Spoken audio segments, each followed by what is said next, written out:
I welcome all of you to the class. As far as the today's class is concerned, in today's class we'll talk about the the graphical method for constructing shear force and the bending moment diagrams. As far as this topic is concerned, this topic is well needed for drawing the shear force and the bending moment diagrams. And in this topic, we will learn many properties or many relations between the shear force and the bending moment, between the shear force and the load, and the bending moment and the load. Okay. So what I intend to say is, as far as the look at the beam given here, we are given a beam which is subjected to a load distribution. Okay. And as far as the distributed load is concerned, the distributed load is such that its value varies as you move from one end of the beam to another end of the beam. So here the magnitude of the load is this, and here the magnitude is this much, and this magnitude keeps on varying as you move from one end of the beam towards the another end of this beam. Okay, so we can say, as far as W of X is concerned, W of X is what we call as the intensity of the load. It is the intensity of load, and this intensity of load is variable. It is varying with respect to x-axis. Okay, so as far as this beam is concerned, this beam is of length L, is subjected to this beam of length L, okay, is subjected to a distributed load. Apart from distributed load, it is subjected to a concentrated force, that is F. And apart from concentrated force, it is subjected to the moment, that is M naught. Okay. So there are three forces, three types of loads, we should say, to which this beam is subjected. The beam is subjected to a concentrated load having intensity F, okay, having magnitude F. This beam is subjected to a bending moment, external bending moment, that is M naught. Okay. And this beam is subjected to a distributed load whose intensity keeps on varying as you move from one end of the beam towards the another end of the beam. Okay. So there are three things. There are three types of loads on this beam. This, first of all, you need to realize and understand. The first type of load is a non-uniformly distributed load, that is W of X. Second load is a concentrated load having magnitude F. And the third load is a moment having magnitude M naught. Okay. Now what we do, we have to draw some relationships. What is the variation? How does the bending moment vary with respect to the load? What is the relationship between bending moment and the load? What is the relationship between the bending moment generated inside the beam and the shear force inside the beam? We need to develop some relations, and those relations we'll be using for drawing the shear force and the bending moment diagrams. Okay. Now, first of all, what we do, we go to a distance x, move to a distance x from one end of the beam. Okay, this distance is x, and take a very small element out of it such that the thickness of this element is delta x. Okay, so as far as this coordinate is concerned, up to here you are having x, and from here to here you are having thickness equal delta x. Now isolate this element whose thickness is delta x. Okay, so we have isolated an element whose thickness is how much? Delta x. Now as we are isolating this element whose thickness is delta x, then we know that on one side of this element, let the shear force be V, and on the other side, let the shear force be V plus delta V. That is, we are showing that the shear force varies from this end of this element to this end of this element, because we had yesterday derived when we were drawing the shear force diagram. At that time, V was a function of X. Shear force was varying as we are moving from one end of the beam towards another end of the beam. Though it's not always that shear force will vary with X. Sometimes the shear force is constant, as we will see. But as far as this type of loading is concerned, when a beam was subjected to a varying load, then As you move from one point of the beam towards the another point of the beam, then definitely the shear force varies. If you are having shear force here equal to V, then on other side, the shear force will be V plus delta V. So here on this end, the shear force is V, and on this end, the shear force is V plus delta V, because as we move from one end of the beam towards the another end of the beam, from one point of the beam towards the another point of the beam, the shear force varies. Let's suppose here the shear force is in upward direction and its value is V. And let's suppose that the shear force on the other side is V plus delta V. And let's suppose its direction is downwards. Why we are saying its direction is downwards? Because essentially the resultant of all the loads has to be equal to 0. These loads are to be drawn in such a way so that this portion of the beam is in static equilibrium. Now you can assume, okay, let the shear force here be in upward direction, let it be V. Let the shear force here be in downward direction, let its value be V plus delta V. Okay. Apart from this, we are also assuming let the bending moment on this section of the beam be equal to M.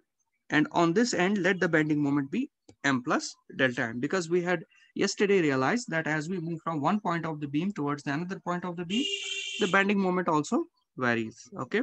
So we are free enough to draw the directions. We can, just as we did with the shear force, one shear force was shown upwards, another shear force was shown downwards. This bending moment is clockwise and this bending moment is anti-clockwise. You can make this anti-clockwise and this clockwise. The choice is ours. No problem at all. Apart from this, as we are isolating this element of thickness delta X, now we are saying on one end shear force is V, on the other end the shear force is V plus delta V. On one side the bending moment is M, and on the other end the bending moment is M plus delta M. Now on this surface, we are subjecting it to the load, and the load is a non-uniformly distributed load whose magnitude is W of X. Okay. Now in this, since the element is very, very small, this W of X, we can assume that it's varying uniformly. We can assume that this W of X is varying uniformly because the thickness delta X is very small. Since the thickness delta X is very, very small, we can assume that this load is varying uniformly. Okay. Therefore, this load that is varying uniformly now, it can be represented in the form of a single load. Okay. It can be represented in the form of a single load such that the magnitude of that single load will be equal to area under this diagram. From here to here, its value is W of X. From here to here, its value is delta X. Therefore, the magnitude of the load will be W of X into delta X. Its magnitude will be W of X into delta X. And where it will be acting? It will be acting at the centroid. Okay. So it will be acting at essentially at the centroid. Fine. Now what is happening? Let's now, once we have taken this element out and we have drawn this element over here. Okay.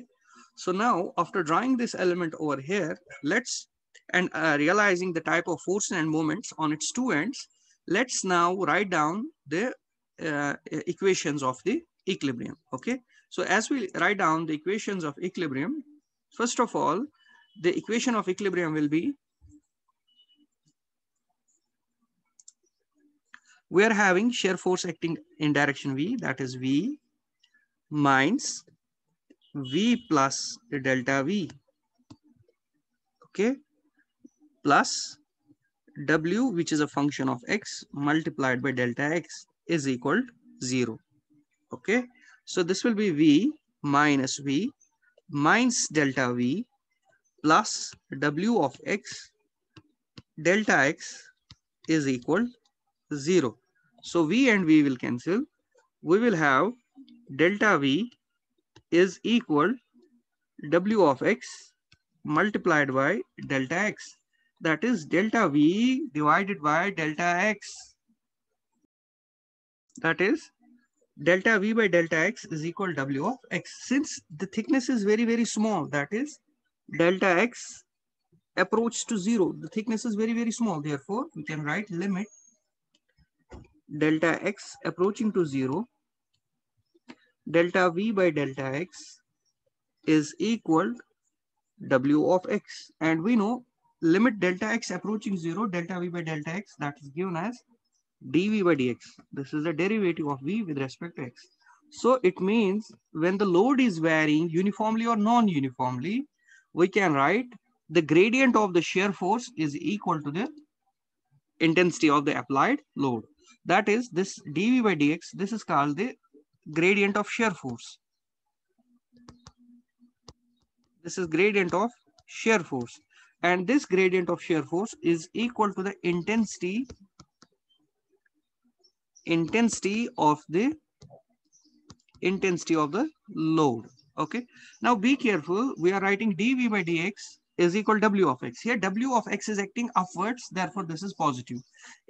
But usually the beams are subjected to loads in the downward direction. If this w of x is in downward direction, then you should realize that dv by dx will be equal to minus w of x. So this is to be realized. This is very important, that dv by dx is equal to negative of wx, or dv by dx is equal to plus wx when the load is upwards. Now, if you see from this is what is given here. This is what is derived here. Okay. Here dv by dx is equal to w of x. That is dv by dx. Okay, I just said that the gradient of the shear force is equal to the intensity of the applied load. Okay.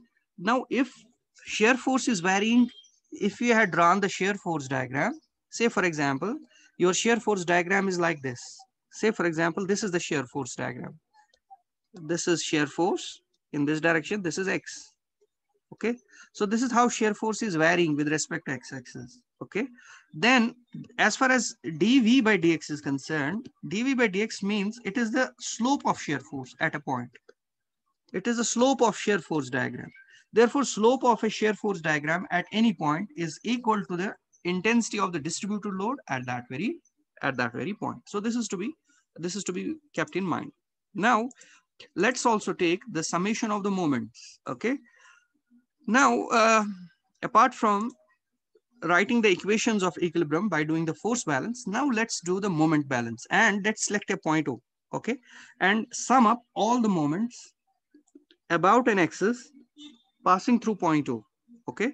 Sum up all the moments about an axis passing through point O. So as we are summing up all the moments about an axis passing through point O, so what we will do, first of all, there will be moment because of this V.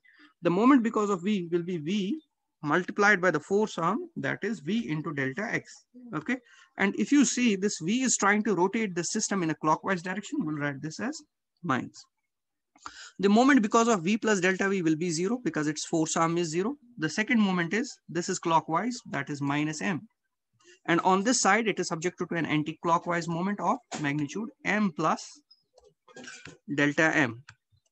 Okay.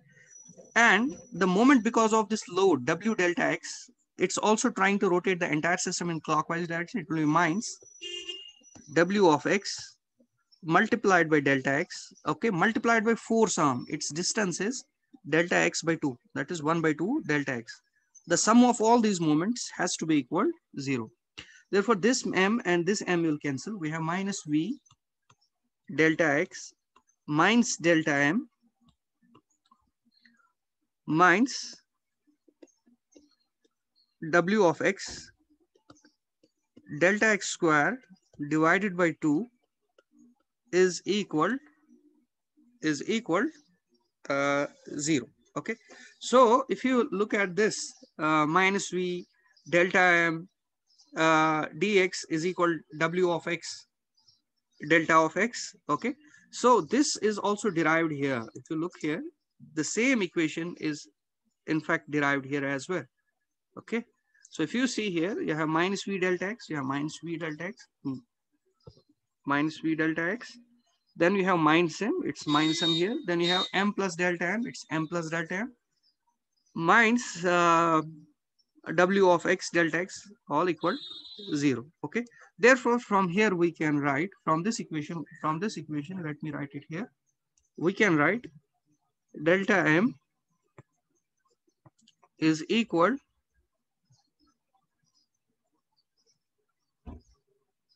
this is plus delta M. Okay. It is V delta X plus omega of W of x 1 by 2 delta x square. Okay. Therefore, this can be also written as delta m by delta x is equal to V plus W of x 1 by 2 delta x by dividing both sides by delta x. Okay. Since this delta x is very, very small, we are taking this element, this delta x, we are assuming that these points are very, very close to each other. That is, as the previous assumption, delta x approach to 0.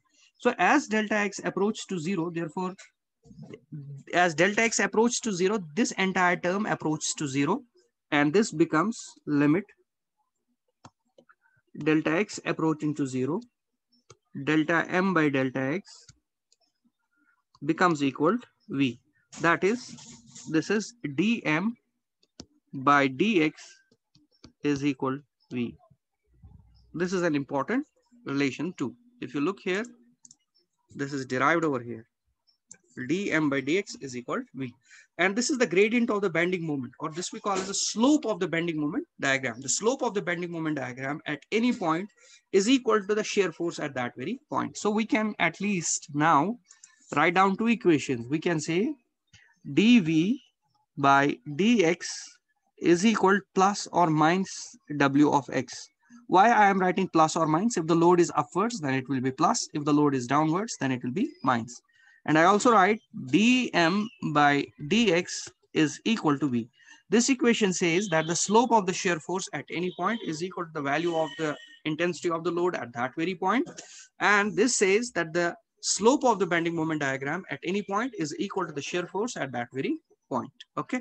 So this is something very important. These equations we have to keep in mind. Okay.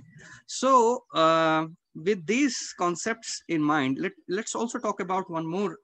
Let's take one more element into consideration, and that element is when we have having concentrated force. Look here.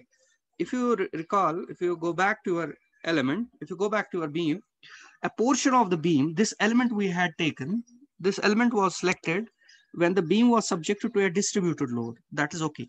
Now we take an element over here when the beam element is subjected to a concentrated load acting in the upward direction, and try to see how it behaves. Okay. So for this portion, when the beam is subjected to a distributed load, dm by dx is equal to V and dV by dx is equal to plus or minus W. Now take an element. Take an element like this.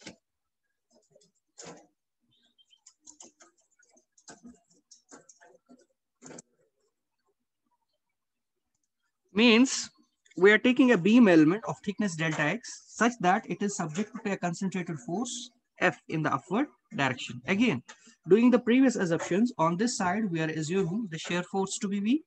On this side we are assuming the shear force to be V plus delta V. On this side we say let the bending moment be M, and on this side we say let the bending moment be M plus delta M. Okay. Now do the force balance. As we do the force balance, first we'll write V, that is upwards. Then we have this V plus delta V acting downwards, and we have this F acting upwards. Therefore, it means this V and V will cancel. Therefore, delta V becomes equal to F. This is very, very important case for us. That is, if a beam is subjected to a concentrated load, okay, on the left side of the concentrated load, if the shear force is V, then on the right side of the beam, on the right side of this concentrated load, the shear force will be V plus F. Okay, if this load is, if the F is upwards. If F is downwards, then it will be V minus F. I will again repeat it because this is very important concept. Look here. Here load is acting, concentrated load is acting upwards. Okay, the concentrated load is acting upwards. As the concentrated load is acting upwards, we are finding from this equation of equilibrium that delta V is equal to F. That means if on the left side of the concentrated load, okay, the shear force is V, then on the right side of the concentrated load, the shear force will be V plus F. Okay, if this V is acting upwards, then it will be V plus F. If this V is acting downwards, then your equilibrium equation will change. This will be minus. Okay, so delta V will become equal to minus F. That is, it will be V minus F because you have V plus delta V. In first case, delta V is equal to F. In second case, delta V is equal to minus F. So this is very important conclusion that we draw, that at a point where the beam is subjected to the concentrated load, on the left side, if the shear force is V, then on the right side, the shear force will be V plus F if the load is acting upwards, or V minus F if the load is acting downwards. This is something very important. Okay. Now, apart from this importance, let's take the third element. If you go back to your beam, a portion of the beam was also subjected to a moment, m naught. Let's take an element now here. Sorry. Let's take an element out here, a very small element of thickness delta x, okay? And do the force balance or the moment balance over it. That's here. Well, annotate it. Now let's suppose we are having a portion of the beam which is now subjected to the external moment m naught, okay? Fine. Its thickness is delta x. Fine. Now, as far as if you do the force balance, okay, or if you do the force balance over here, you will write V is acting outwards minus V minus delta V is equal to 0. This and this cancels. Delta V is equal to 0. That means that if the shear force on the, if a beam portion is subjected to a moment, on the left side, if the shear force is V, then on the right side, the shear force will also be V. The shear force does not change as you move across a point where the bending moment is acting. Now, do the bending moment variation.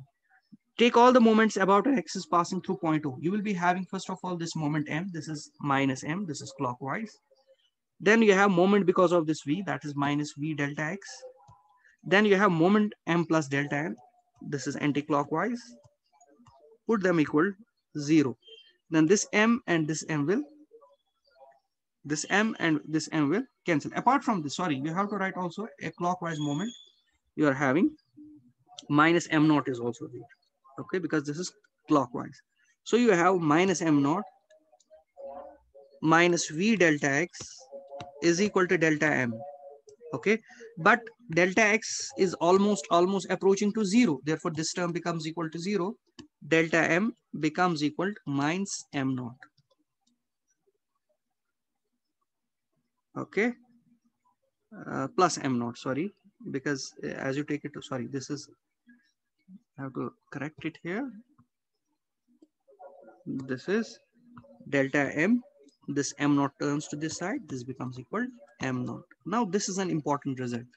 It means if you have a beam portion where you are applying a moment M naught, if on the left side of this point, the moment is M, then on the right side, the moment will be M plus M naught. If this moment is clockwise, if this moment is anti-clockwise, then it will be M minus M naught. Okay, so let me recapitulate everything that is what we have done in terms of a single slide. It means if we have a, first equations are, if we have a portion of a beam subjected to a load of intensity W of X, then dV by dx is equal W of X. If the load is upwards, and if the load is downwards, then it will be minus D minus W of X. Okay. Second is dm by dx is equal to V of X. Okay. Second was, if the beam is subjected to a concentrated load F, if the shear force on this side is V, then the shear force on this side will be V plus F. If this F is upwards. If this F is downwards, then it will be V minus F, if F is downwards.